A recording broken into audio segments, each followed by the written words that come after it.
I've seen many people contacting me, and to make clear from the outset, I've come back to my office today after having went for my vaccine shot, and I've had it as the first one done, and I look for the second. I annually take a flu shot due to my diabetes, and booked in as soon as I was able to get the COVID vaccine on the list as prepared. I'm not a medical person. I don't understand the in-depth biology and virology that is needed for a discussion on the vaccine. I've made the decision in the same way that I trusted the doctor when he put me on my diabetes medication without researching the clinical trials. I will be happy, and I am happy to take this vaccine and have done so today. However, the key part in this statement is that I've chosen to, I was advised to do so, and I've followed the advice, but ultimately it is my choice. I'm happy to encourage people to take the vaccine. I've often this House pressed ministers for greater availability for teachers, for instance. However, I will never instruct anyone to take it. This is not my place. It is my reasoned opinion. The message that is coming through loud and clear to me is that there are many who are pleased to be able to access a vaccine. They see it as a first step towards regaining normality. And I've repeatedly had correspondence and email from people asking when they will be eligible to get it.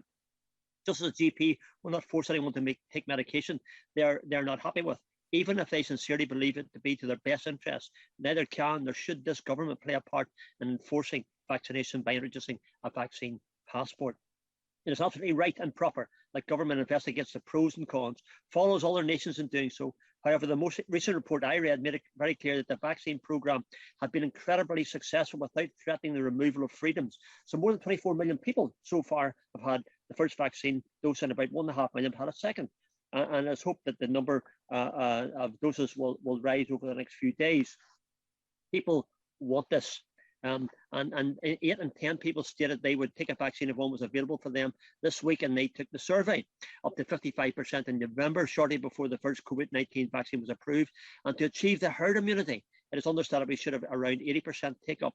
So we must understand that there are those who are unsure they should take the vaccine. Those with serious underlying health conditions, for instance, they should never be isolated because they cannot provide a copy of the vaccination card to date.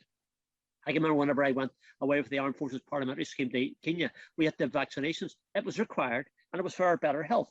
That's some time ago. But the right to not be isolated, or indeed, as one constituent said to me, ostracised for a personal medical choice can never be something that this government enforces upon our own constituents. I'll end where I began, Mr. Chairman. I got the vaccination. I've been very happy to do so. But that has been my choice and must remain so without enforcement through COVID passports. And I urge government to hold fast to what that mantra has been throughout, that they are deeply spiritually reluctant to make any of these impositions or infringe anyone's freedom. Throughout COVID, the public have permitted the curtailment of personal freedom for the greater good. But this vaccine passport, I believe, takes us a step further that many will be comfortable going. Again, I urge you, take the vaccine when you have the opportunity, but I will certainly not be preventing you from accessing my advice centre or office and my staff if your health or other reason forbids you from doing so. Mr. Chairman, thank you.